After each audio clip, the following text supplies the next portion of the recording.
I wanted to do a video today because I've got a lot of questions lately about why it's so hard to get our loved one, our elderly parent, to take a shower. So I thought today's video we could talk about why that might be and come up with some strategies to make it a little bit easier for them to agree to take a shower. So there's a lot of reasons why someone with a cognitive impairment becomes unwilling to take a shower or resists taking a shower. And a lot of those reasons are related to what's going on in their brain. So I'm going to talk about 8 potential reasons that people are resistant to taking a shower as they get older. And at the end of the video, we're going to talk about ways that we can try to address those issues so we can hopefully decrease the resistance to showering. So the first one, and the one that I think is actually one of the biggest contributors to people not wanting to take a shower, is sensory overload. As we get older, our sensations change. Somebody with a cognitive impairment, their ability to perceive what that sensation is also changes. So we feel things not only differently,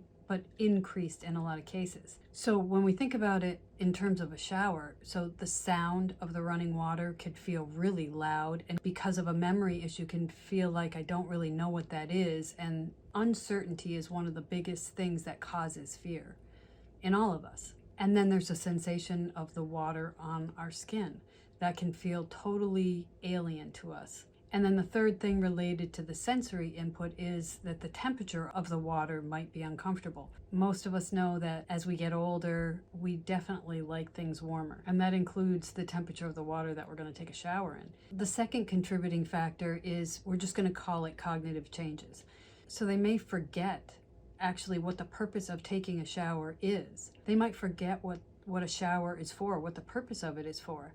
They may forget how to do the steps that are involved in taking a shower also. So this can lead to confusion, and when we're confused, we often resist. The third contributing factor is fear and anxiety.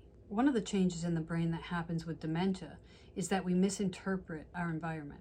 We misinterpret sounds, we misinterpret through our vision. So objects that we might have known what they were our whole life, now we can't figure out what exactly they are or how to use them. There also might be the fear of falling. And for a lot of people who were very private people, getting undressed in front of somebody can be very uncomfortable. The fourth contributing factor is the loss of control and independence. Needing help can make the person feel vulnerable and defenseless. And this can be really scary, and it can lead to the resistance of even wanting to go through it. The fifth contributing factor is disorientation. Not only does dementia often cause a misinterpretation of cues and the environment, but all of the actions that go into a shower can be disorienting too. So even if your loved one is sitting on a shower bench and they're putting their head back for you to wash their hair, or they're doing movements that are only really done in the shower, and so that can be disorienting. The sixth contributing factor is personal preference or past experiences that go with taking a shower. So for some people, they may have historically taken baths, and so taking a shower is very different from what they've done their whole life. For other people, they always stood up. So this was one of the things that my uncle had issues with.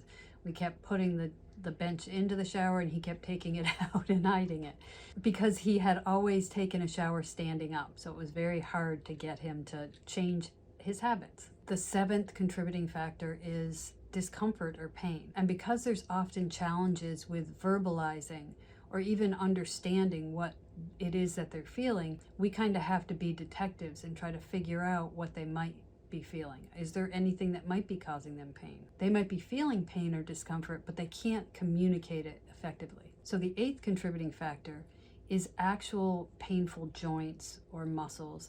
So if somebody has arthritis, being able to get into some of the positions you have to get into in order to take a shower, even getting in and out of the shower, can be really painful. And again, because it's difficult often for them to express the discomfort or the pain, there's just an inner resistance. So let's go over some strategies that address each of these contributing factors. When it comes to sensory overload, we can make sure that the environment is warm. We can actually talk about the sounds. Sometimes it helps to say, I'm going to turn on the water now, you're going to hear the water running. To try to acclimate to the feeling of the water, you could say, start with your hand. Just put your hand in and your arm, and then we'll turn on the shower. Having a handheld shower is really good because the person themselves can be holding it, maybe with help, and start at parts of the body and not have to just immerse themselves totally in the shower all at once. When it comes to helping our loved one understand what's happening, again, we could talk them through the process. So let's say that they're sitting on the tub bench in the shower, handheld shower. We could say, okay, we're just going to start by wetting your whole body, and then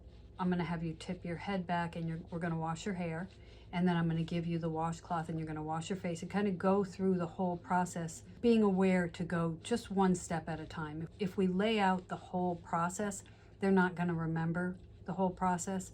They're usually going to remember the last one or two words or phrases. So then just explain what you're going to do in each step as you go through it. When it comes to the fear and anxiety, the two things we've already talked about are really going to help immensely, because they're going to feel less uncertain as we're reassuring them about this is what we're doing, and then we're going to do this. And when the fear is related to being undressed or undressing in front of somebody, we can do some things to maintain some dignity. So we can give a washcloth and we can say, okay, I'm going to take your pants down now. You can hold this washcloth over you if you want. Or if they're sitting and we have them stand up and take your pants down, give them a towel or a washcloth to cover themselves. When it comes to the feeling of loss of control or loss of independence, allowing them to do as much as they can do is really helpful. Although we might have to help somebody get in and out of the tub, as you start the shower, have them wash their face, have them wash under their arms. And then the same thing with drying, and the same thing with dressing. All of these things also not only help the person to feel like they're participating, but it also helps them to maintain their ability to do these things longer. When it comes to personal preferences or habits that they've had their whole life, those can be a little more challenging. If somebody took a bath their whole life and we're trying to get them to now take showers, that can be a little tougher. But talking about that can be really important. So if we actually have a conversation about getting in and out of the tub is really hard now. So we got you this bench so that you can be sitting like you're in the tub, but you're not going to have water all around you. We're going to have a shower. And asking for input from them on how could we make it more like a bath? Or are you willing to change it up a little because it is going to be hard to take a bath? That sometimes can be really helpful, because then they're participating in the decision making, and that feels more empowering than somebody just doing everything or making all the decisions. And then when it comes to communication issues, we can just make sure that we keep checking in with them. Ask, how you doing? Are you doing okay? Is there anything you need? Is there anything that hurts? And because the communication can sometimes be challenging, look for signs that they might be in discomfort or pain. Look for signs on their face, like they're grimacing or they're making noise when a body part is moved or something. Those can give you clues as to pain or discomfort. So I hope this video was helpful. Some of these strategies can really be helpful in overcoming the resistance that somebody with a cognitive impairment has toward taking a shower. If this video was helpful, please like and subscribe to my channel. Share this video with anybody else you think might find value in it. And comment in the comment section below. What are some of the biggest challenges you have related to showering, but it could be related to anything, even ideas for future videos. Thanks.